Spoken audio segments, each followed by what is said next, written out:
Welcome to the Fairest Love podcast. Here we explore spiritual insights and practical strategies to help you cultivate a family life rooted in beautiful, self-giving love. Join us as we invite experts to share uplifting perspectives and actionable advice for navigating the joys and challenges of modern family dynamics.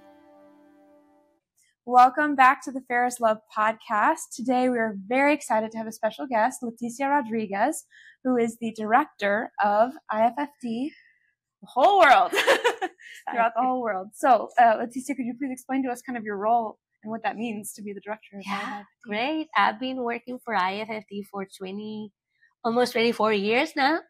And when I started working for IFFD, I didn't know anything about IFFD. I just stayed there because I was recently married.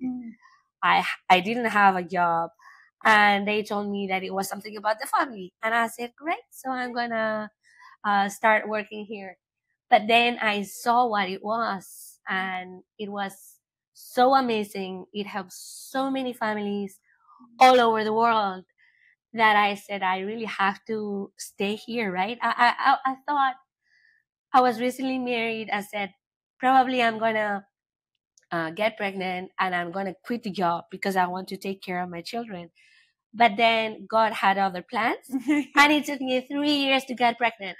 So those 3 years was what I needed to fall in love with IFFD. So from then on, when I got pregnant, I said, I don't want to leave the job. So I want to ask Rafael Pic. He was a father of 16 children. Can I work from home so I can keep doing this job? And he said, yeah, let's try how it works. And back then, nobody did remote working, right? But I was the one who started it. So it worked super well. I am super happy, super in love with IFFD. And what we do is apply the case method that is used in business schools to the family life.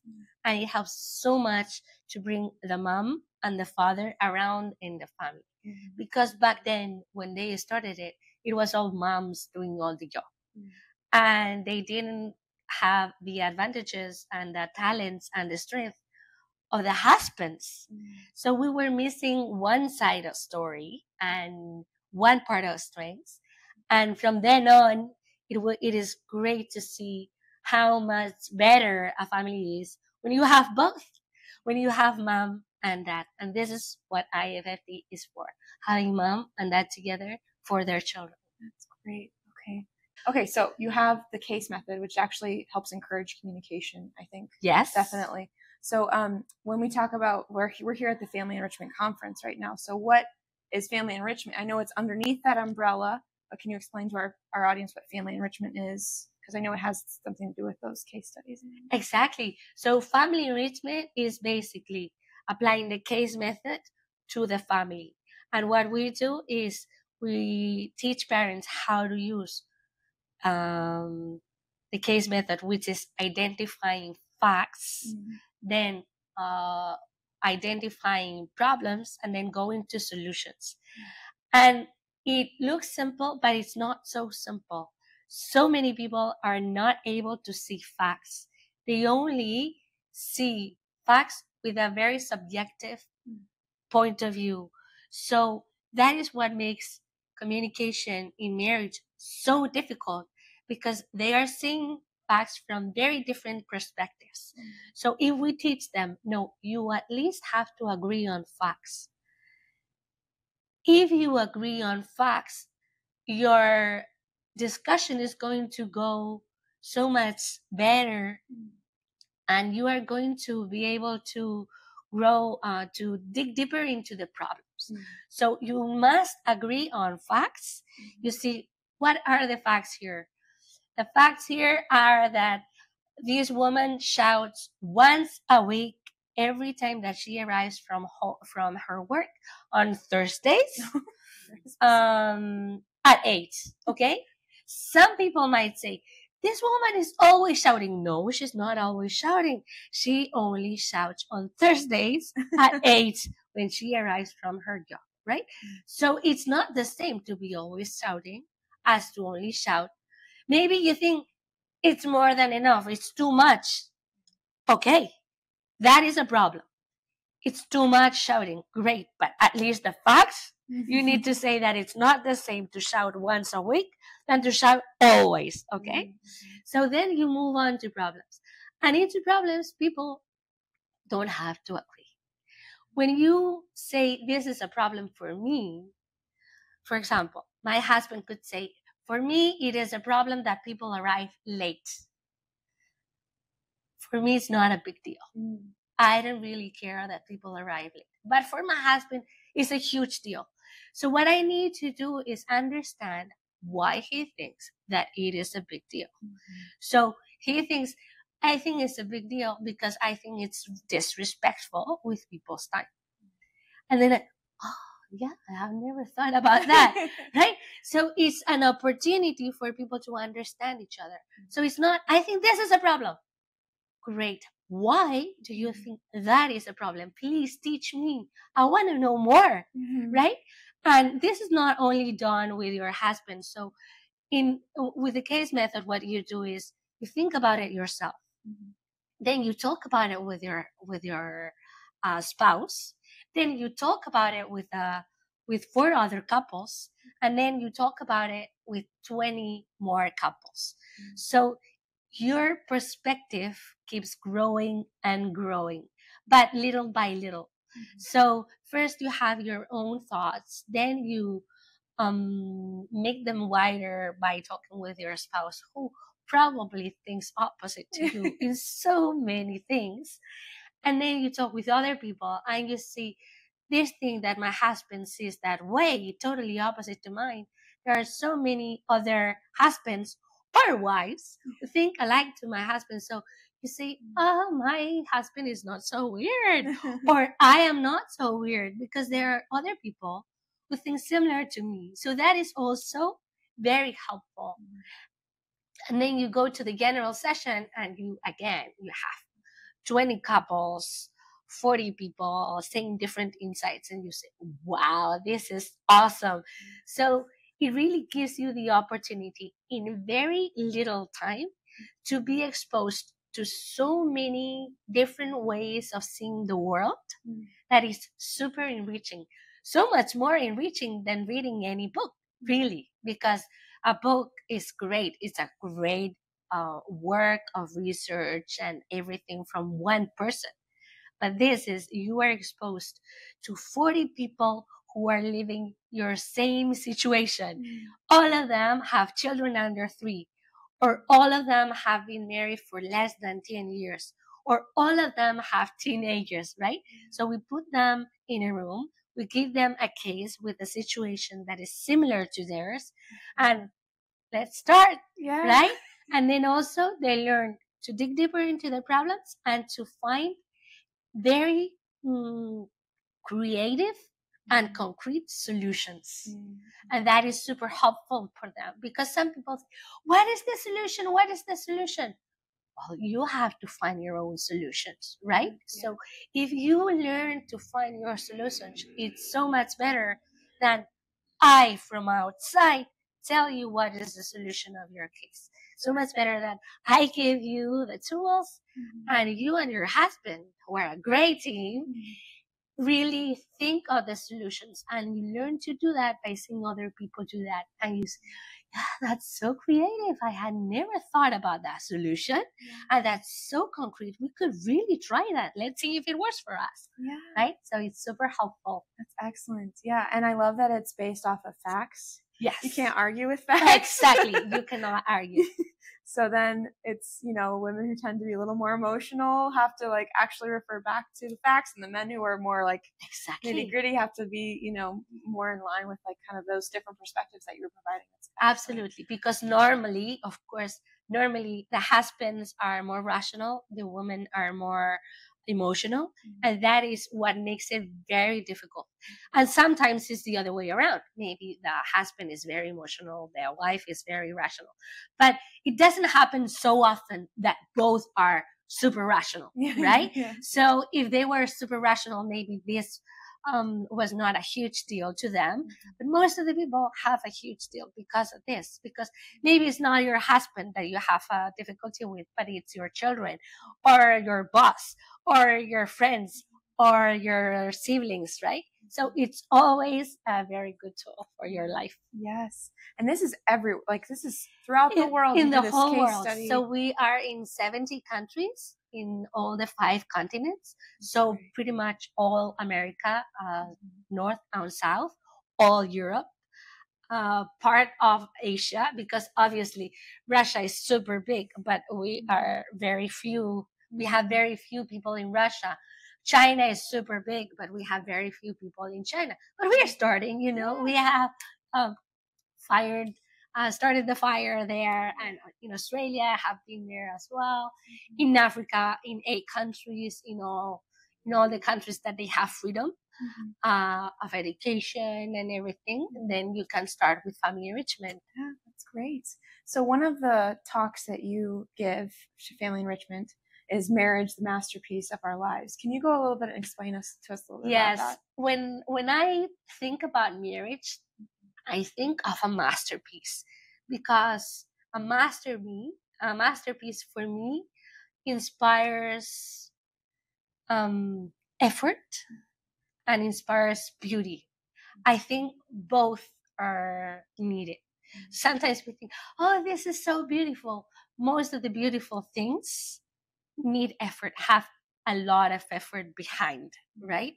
So, and when you see a good marriage, there is a lot of effort behind it, right? So that's the first message that I always want to give in my talk. Then I always talk about the 5 love languages of Gary Chapman. I'm very fond of him. I think many people have heard about the book. Not so many people have read the book, and very few apply what they have learned about the 5 languages to their own lives. So what I help people is to identify their love language, because what I tell them is, if you have 1, 2 top love languages out of the 5, probably your husband or your spouse has other 2. This is life, right? And what we tend to do is we like to, I am going to do to my husband what I would like him to do to me. But in this case, it doesn't apply. Because, for example, one of the love languages is affirmation words. I am affirmation words. I love to say encouraging words like, yeah, we're going to win. It's such a sunny day. We are having such a good time. You look so pretty. Your dress is so nice, right? This is what I normally do. My husband, he's not affirmation words. So if I tell him, you are so good looking, you are such a good father, he doesn't care. He doesn't care. So what I show in my talk is how we are emotional tanks, and how if you want to fill your spouse's emotional tank, you need to speak his love language or her love language, right? So if my husband's love language is acts of service, so it's the kind of people who love to do favors to you. They're all the time, what do you need? Do you need a medicine because you're not doing well, or do you need some rest? Can I do something so you feel better? This is my husband, right? Acts of service. So if I want him to feel my love, that I love him, I need to do acts of service to him. So if he asks me to do a favor, he barely asked that. But when he asked me, Letty, could you do this for me? The first thing that I have to do that day is that particular favor for my husband, because that is when he feels loved. And what we do is, if I, in the tank, right? I'm filling the tank. So if I tell him, you look so handsome, you are the best man in this world, blah blah blah, I always explain that it's like I use the top of the bottle and I fill it with water and I put it in the tank. But if he asks me to do him a favor, he says, Letty, I cannot run this errand, could you run it for me today? And I say, yes, of course. what I do is I put the bottle and I fill it in, all the water in, right? So his love tank is absolutely full. So what I did with my husband is make a deal. So when you ask me for a favor, I'm gonna do it. When I do it, you tell me you are the best woman in the whole wide world, right? So because I am affirmation words. So we have that deal, right? And it really works. It really works because people who have their emotional tank full are able to cope with so many difficulties in this life. And when you are married, you are going to overcome so many obstacles if you want to go all the way, right? So in 50 years, so many terrible things are going to happen. So if your love tank is full, it's going to be so much easier. The problem is that most people don't know this, and their love tank empties. And when it's absolutely empty, you are not able to do anything for that person anymore. So when that happens, I see many couples that are in that situation. I tell them, no worries, not a big deal. The situation right now is terrible, but you only need to fill his love tank. You fill his love tank, and when his love tank is filled, he's going to be able to love you back. So the first person that identifies the problem, we have a problem because right now we are hating each other, starts filling the other's tank. And that is the way that then that can be filled. And then life is so much easier. And then, so those are the 5 love languages. And then I use John Gottman's book on the 7 principles to make marriage work. I love that book. That book is not so well known as the 5 love languages. It's not so popular, but it's amazing research on marriage, right? So after studying couples for decades, the same couples, many couples in his lab, and he ran tests, blood tests, urine tests, body language evaluation, then recording and watching the recording over and over again. After all this research, he came up with the conclusion that couples who live a happy marriage, they follow these 7 principles.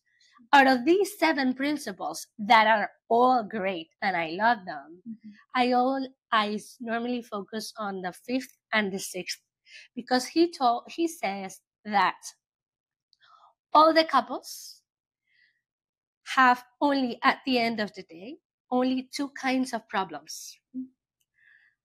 Problems that are solvable, so that can be solved, and problems that are perpetual, so that cannot be solved for that particular couple and are going to accompany that couple all through their marriage.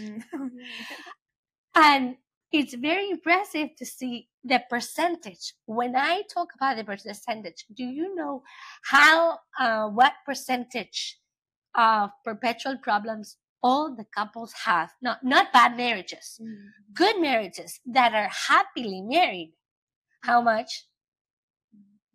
69% Are unsolvable? So 2/3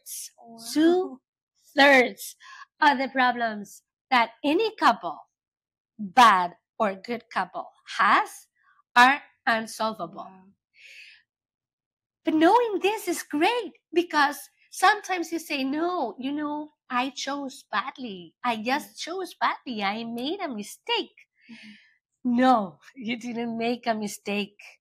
You just chose a bag of unsolvable problems, and you have to live with it. That's it. But you have one. I have mine. She has hers. It doesn't matter. Each of us we have our bag of unsolvable problems. What you need to do is accept this. Accept, this is my bag of unsolvable problems. I accept it. I know that everyone has one, so why not me? And then solve your solvable problems. Because with the unsolvable problems, you can perfectly live as long as you are solving your solvable problems. So what is an example of an unsolvable problems? Depends on the couple.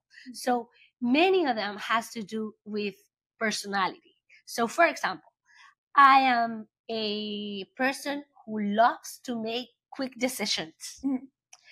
I have married to a man who loves to think things over and over and over, and it takes him ages to make a decision, right? This is a fact. This happens, right? And that is shown during the whole day, because it's like, what should we do? We should do this. I don't care. I mean, what I want is to make a quick decision. The quicker, the better. But he wants the best decision. But the best decision is not easy, right? You never are 100% sure that that is the best decision. So for me and my husband, that is a perpetual problem. After 23 years of marriage, we have accepted this. It took us 23 years of marriage, because at the first it was like, why do you have to choose so quick? Why does it have to take 3 years to choose a new sofa, right? So, but now I understand. I mean, he is like this. I am like that. It doesn't matter. You might as well learn that sometimes before making a decision, it's good to think about it, right? And he needs to learn sometimes you need to make quick decisions, and sometimes you need to set a limit and say, okay, it's only going to take me 2 hours to choose in what restaurant we're going to eat lunch today. Okay, you only have 2 hours. Okay, so you can take your time. You have 2 hours, but after 2 hours, whatever restaurant we are at, we have dinner there, right? So that is a perpetual problem. So perpetual problem doesn't have to be objectively important, or no, it is important for me because I hate it, I really hate that. Oh, come on, can we decide this in 5 minutes instead of 3 years? No, this is my perpetual problem. I chose it without knowing it. I preferred it to other perpetual problems, because the perpetual problems that I wouldn't stand, for example, I wouldn't stand, would be a husband who, when we are walking through the street, from time to time, he has a glance at another woman. He doesn't have to do anything terrible. Just a glance. I wouldn't stand that. And I know several of my friends have that kind of husband, and they are never unfaithful and nothing happens. But I couldn't stand that. I prefer 3 years to choose a sofa. So this is what I chose. And if I accept that, then it's going to be so much better. But the thing is, people start, I cannot stand it. I cannot stand this. This is terrible. I have chosen the worst. No, you have not chosen the worst. You have chosen those perpetual problems that you can cope with. You just have to accept them and work with the solvable problems. And also, John Gottman gives very good hints in order to solve solvable problems. Like, you need to be calm. If you are very heated, don't start a discussion. Just calm down. Only when you are calm down, you can start a discussion. And when you do that, you say, this is how I feel. This is what I see. This is not you're doing this to hurt me. So he gives very good hints on how to do that. And when I finish my talk, I always end up talking about my parents. I always say that I didn't learn how to love from Gary Chapman or John Gottman. I learned to love from my parents. And that when I was 20 years old, I was saying, I clearly saw, and I was dating my husband, I saw my parents, and I saw my mom is so much better than my father, right? And then a few years later, my mom was diagnosed with Alzheimer's, and my father changed so much because all the love that he had received from my mom. I never cried doing this. He gave it back.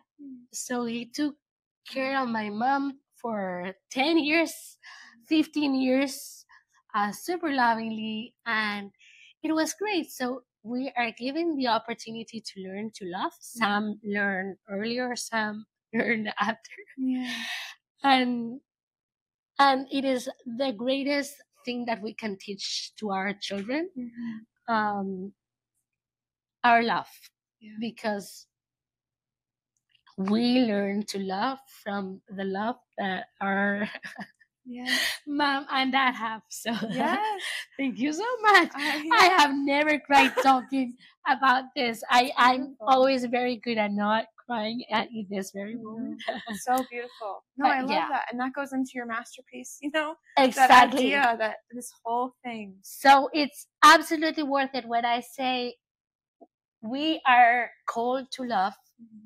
We are capable of loving, although people insist on telling us otherwise. And it is absolutely worth it to love each other. So that's our mission in life, to love each other. That's beautiful. Wow. And I love how you brought in, thank you for bringing up the example of your parents, because I think that's a really beautiful point, that you saw one side for, majority of your life, and then you saw the other side. And I think that's so powerful. And when we think about these, what did you say?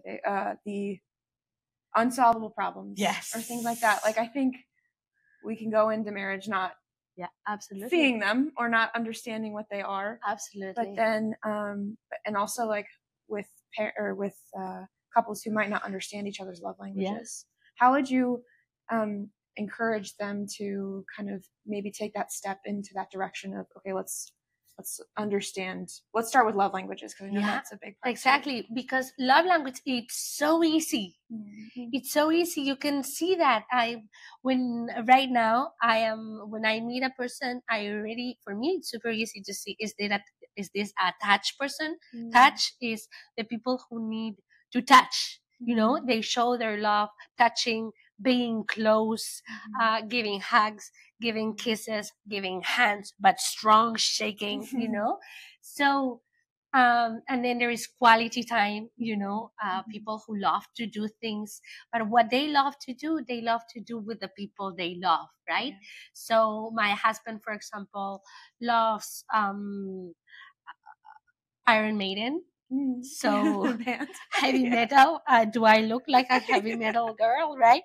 But he doesn't look to just watch an Iron Maiden concert. He loves me to be with him for 3 hours watching the Iron Maiden concert. So I have changed my mind, and I am saying I'm not watching Iron Maiden. I am loving my husband, right? So, and this applies to everything. So it's really so easy for you to identify your love language and your husband's. And you just need to say, okay, these are yours. This is what I need. Let's do a deal. And let's fill each other's tank, and we are going to be so much happier. It's so easy to be so much happier. I also, of course, that applies to the children as well, because children, it's not a temperament thing. They are not born with love languages. They learn love languages at home. So it's something that they learn. So I always talk about my family. We are 10 brothers and sisters from the same mom and the same dad. And we learned, my mom and my dad, as it always happens, had 2 love languages and 2 love languages. And each of us learned one from my mom, one from my dad. So sometimes different, sometimes the same. And with my kids, the same thing happens. So my children have learned one from dad, one from mom. So whenever Lucia, for example, she is my eldest, she's quality time. She tells me, Mommy, are you busy today? That means, Mommy, can you watch the K-drama with me for 1 hour? And I watch the K-drama with her because I am not watching a K-drama. I am loving my daughter, right? So really, it really changes lives. It's awesome. I mean, it's awesome. I am so happy for what Gary Chapman has done. So really, they are going to be so much happier if they apply this to their own lives. Yeah. I love that you mentioned that the kids learn from their parents. Do you think that parents can change their love language to a certain degree, or do you think it's pretty set?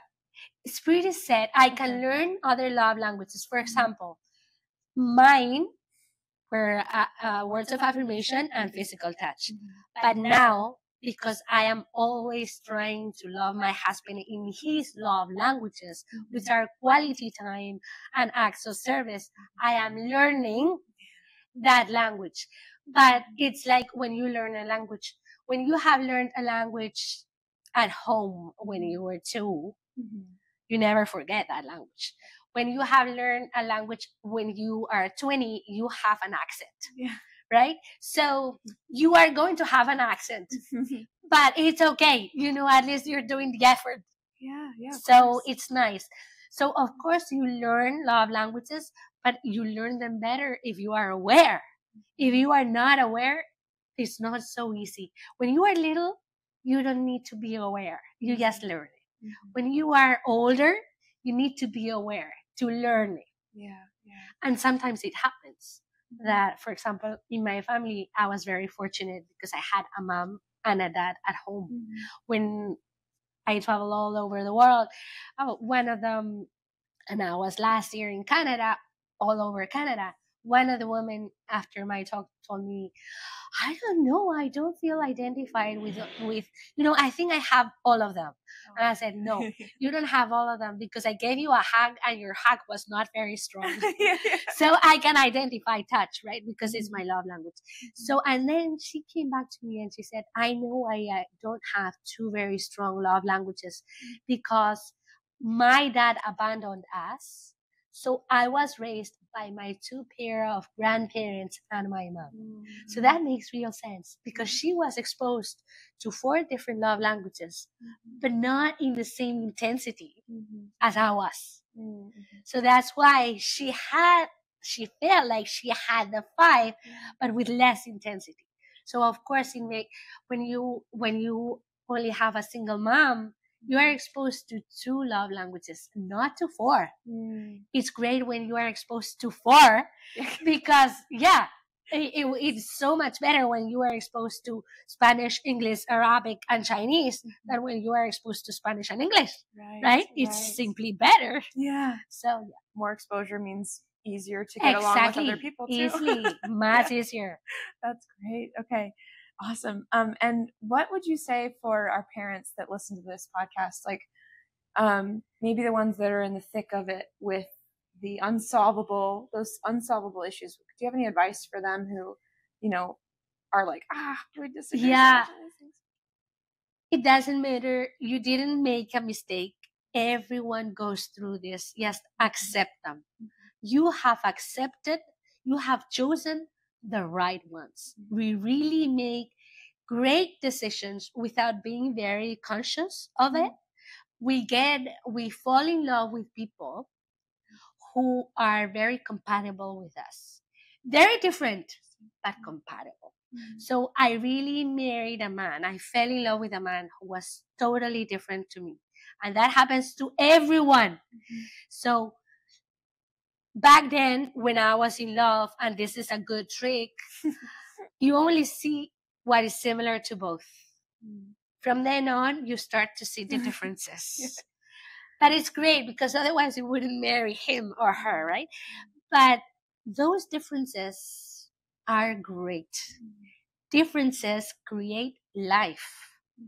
Life is created with the difference of a man and a woman.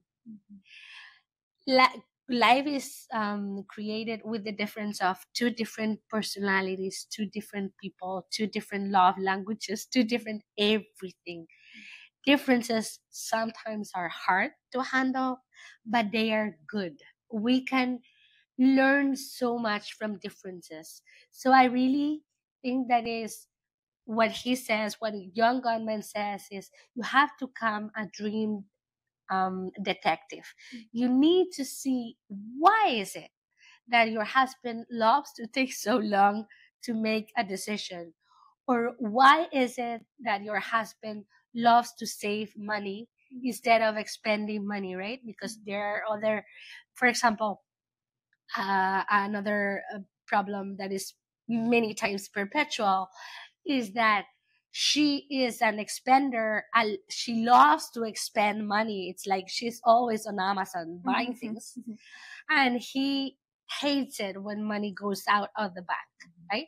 So if you like to spend money and he likes to save money, but the difference is not huge, it is a solvable problem. You can say, okay, so don't look at the bank account.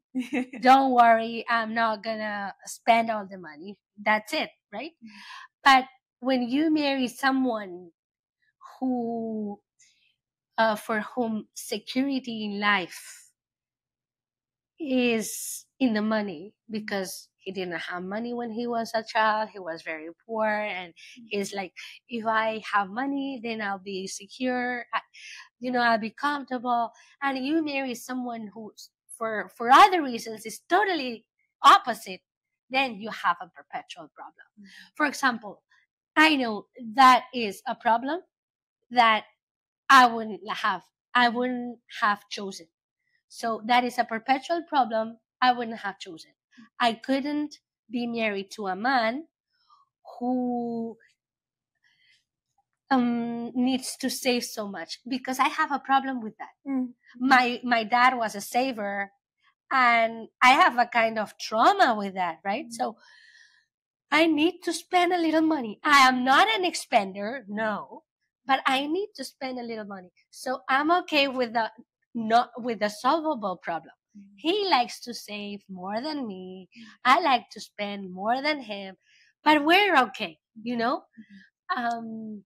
Then some other people, it's like their sexual life, because he would make love every day and have sexual intimacy every day, and it's like a very big sacrifice for her to do it once a week or once a month, right? So sometimes it is an unsolvable problem, right? Of course, throughout your life you're gonna work on it, and 25 years from now, but it's gonna take 25 years, it's not gonna be so difficult. But it's really long run. So we cannot be thinking, I'm gonna solve this problem tomorrow or next week or next year. It's gonna take 25 years or some. When I was in Argentina, someone said, so I have a terrible mother-in-law, but she's a perpetual problem, but she can stop being a perpetual problem because she can die. She can pass away. And I said, no, she can die, she can pass away, but you cannot kill her. Okay, I won't kill her. So sometimes it's mother-in-laws that are terrible, or fathers-in-laws, or sisters-in-law, or parenting. Sometimes your parenting styles are so different. Sometimes they're always different, always, because you come from very different families. But sometimes the difference is so huge that all your life you're going to struggle with that. Don't worry. The only thing your children need is for you to love each other. That's it. It doesn't matter if you think they could watch TV 3 hours a day and he thinks they could never ever in their life watch TV. It doesn't matter. Doesn't matter. As long as you love each other. You respect each other, you love each other. You say, we are made for each other. We are made for this family. Yeah. And a beautiful example to your children too, to show the differences that you have. Exactly. And provide that as an example of it. It works. Exactly. It works. You can do this. You can do this. That's great. Well, Leticia, thank you. Do you have any final words for our parents? As I said before, what I really need to stress is that we are called to love. It is possible to love each other, and it's absolutely worth it to love each other. That's the only real thing our children need from us, that we love each other. Oh, I love that. Thank you so much for being on the show. It was great. Thanks for listening to this episode of the Fairest Love podcast. In 2025, we are continuing to share the beautiful devotion to Mary, Mother of Fairest Love, while providing practical tools and advice for parents, couples, and families. You can help us with this mission by sharing this episode with a friend, subscribing to the podcast, or leaving a review. To learn more, visit us at fairestlovefamilyproject.org.